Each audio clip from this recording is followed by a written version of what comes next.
നമ്മുടെ വീഡിയോയുടെ ചൂടെ ഏറ്റവും കൂടുതൽ വരുന്ന കമൻറ്റാണ്, നിങ്ങൾക്ക് സാധാരണക്കാർക്ക് പറ്റിയ പമ്പുകളൊന്നും ഇല്ലേ, ഈ പ്രീമിയം സെഗ്മെൻറ്റ് പമ്പുകൾ മാത്രമേ ഉള്ളൂ എന്ന് ചോദിക്കും.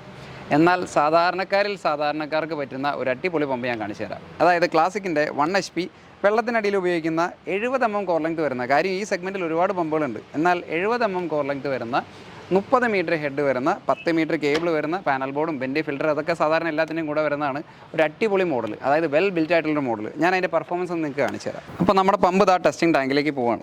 കൺസ്ട്രക്ഷൻ വൈസ് നോക്കിക്കഴിഞ്ഞ് കഴിഞ്ഞാൽ stainless steel impeller, stainless steel shaft, അതേപോലെ തന്നെ 2 സൈഡിൽ SS വേഴ്സസ് കാർബൺ പാഡൊക്കെ കൊടുത്ത് നല്ല രീതിയിലുള്ള കൺസ്ട്രക്ഷനാണ് വരുന്നത്. അത് മാത്രം പോരാ, നമ്മുടെ ഈ മോട്ടർ ഫുൾ ഓപ്പണിങ്ങിൽ ഓൺ ചെയ്ത് നോക്കിക്കഴിഞ്ഞാൽ അതിൻ്റെ ഡിസ്ചാർജ് ആണ് നിങ്ങൾ കാണുന്നത്.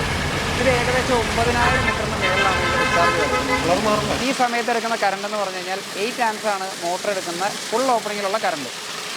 ഞാൻ പറയുന്നത് ഈ മോട്ടർ നമ്മൾ ഇതേപോലെ ഫുൾ ഓപ്പണിങ്ങിൽ ഉപയോഗിക്കാൻ പാകത്തിനേക്കല്ല ഡിസൈൻ ചെയ്തിരിക്കുന്നത്. നിങ്ങൾക്കൊരു മിനിമം 12 മീറ്റർ മുതൽ 14 മീറ്റർ വരെ ഹെഡ് തുടങ്ങി മാക്സിമം ഒരു 30 പറയുന്നെങ്കിൽ ഒരു 26 മീറ്റർ വരെ ഹെഡിലേക്കാണ് ഇത് നന്നായിട്ട് വർക്ക് ചെയ്യുക.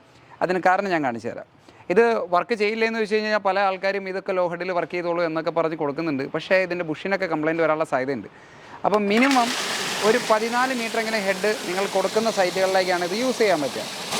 ഞാൻ പറഞ്ഞ പോലെ ഏകദേശം ഒരു 14 മീറ്റർ ഹെഡിലേക്ക് വരാൻ നേരത്ത് ആ മോട്ടറിന് നല്ല ഡിസ്ചാർജ് ഉണ്ട്. ഞാൻ പറഞ്ഞ പോലെ കമ്പനി ചാർട്ട് അനുസരിച്ച് ഏകദേശം 9000 മീറ്ററിനടുത്ത് വെള്ളം 14 മീറ്റർ കിട്ടുന്നുണ്ട്. ഈ സമയത്ത് എടുക്കുന്ന കറണ്ട് എന്ന് പറഞ്ഞു കഴിഞ്ഞാൽ 7.5 ആംപിയർ മാത്രമാണ് ഈ സമയത്ത് എടുക്കുന്ന കറണ്ട് എന്ന് പറയുന്നത്. ഈ ഒരു റേഞ്ചിലേക്കാണ് ഈ പമ്പ് ഏറ്റവും നന്നായിട്ട് പെർഫോം ചെയ്യുക, ഏറ്റവും നന്നായിട്ട് ലാസ്റ്റ് ചെയ്യുക. അതായത് കിണറിൻ്റെ ആഴം മുതൽ നിങ്ങളുടെ വീടിൻ്റെ ബിൽഡിംഗ് വരെ നിങ്ങൾക്ക് 14 മീറ്റർ തൊട്ട് മേലോട്ടുള്ള സൈറ്റുകളിൽ ഉപയോഗിക്കാം. ഇതിപ്പോൾ നിങ്ങൾ കണ്ടത് 14 മീറ്ററിലുള്ള ഡിസ്ചാർജാണ്. ഇനി ആവറേജ് നിങ്ങളെ 2 നില ബിൽഡിങ്ങിൻ്റെ ഹൈറ്റിലേക്കൊക്കെ കൊടുത്തു എന്ന് വിചാരിക്കാം.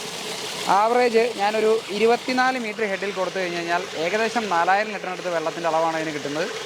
അതായത് ഓൾമോസ്റ്റ് ഒരു 1000 ലിറ്ററിൻ്റെ ടാങ്കൊക്കെ ഉണ്ടെങ്കിൽ ഒരു 15 മിനിറ്റ് കൊണ്ട് നിറയുന്ന രീതിയിലാണ് ഇത് വരുന്നത്. ഇനി ഇതിൻ്റെ മാക്സിമം ഹെഡ് നോക്കിക്കഴിഞ്ഞ് കഴിഞ്ഞാൽ ഈ മോട്ടർ ഷട്ട് ഓഫ് ആവുന്നത് ഏകദേശം 32 മീറ്ററിനടുത്താണ് ഈ മോട്ടറിൻ്റെ ഷട്ട് ഓഫ് ഹെഡ്. 30 മീറ്ററിലൊക്കെ ഈ മോട്ടർ ഡിസ്ചാർജ് തരുമെങ്കിലും നമുക്കത് റെക്കമെൻഡ് ചെയ്യാൻ പറ്റില്ല. ഞാൻ പറഞ്ഞ പോലെ ഒരു 26 മീറ്റർ വരെയുള്ള റേഞ്ചിലേക്ക് നല്ല പെർഫോമൻസ് ഈ മോട്ടറിന് തരാൻ പറ്റും. ആ സമയത്ത് എടുക്കുന്ന കറണ്ട് 6.4 ആംപിയർ മാത്രമാണ് ഒരു 24 മീറ്റർ റേഞ്ചിലേക്ക് എടുക്കുന്ന കറണ്ട് എന്ന് പറയുന്നത്. ഓക്കെ, ഇനി എല്ലാവരുടെയും കൺസേൺ ഇതിൻ്റെ വാറണ്ടിയാണ്. ഈ ഡിസംബർ 11 മുതൽ ജനുവരി 15 വരെ ബുക്ക് ചെയ്യുന്ന എല്ലാവർക്കും 2 വർഷമാണ് ഇതിൻ്റെ റീപ്ലേസ്മെൻറ്റ് വാറണ്ടി വരുന്നത്. അഡീഷണലായിട്ട് നിങ്ങൾ 500 രൂപ കൊടുത്ത് ഇതിന് എക്സ്റ്റൻഡഡ് വാറണ്ടി വാങ്ങിച്ചു കഴിഞ്ഞ് കഴിഞ്ഞാൽ നിങ്ങൾക്ക് 3 വർഷം വരെ റീപ്ലേസ്മെൻറ്റ് വാറണ്ടിയാണ് ഈ ഡിസംബർ 11 മുതൽ ജനുവരി 15, 2026 വരെ ബുക്ക് ചെയ്യുന്ന ആൾക്കാർക്കുള്ള ഓഫർ എന്ന് പറയുന്നത്.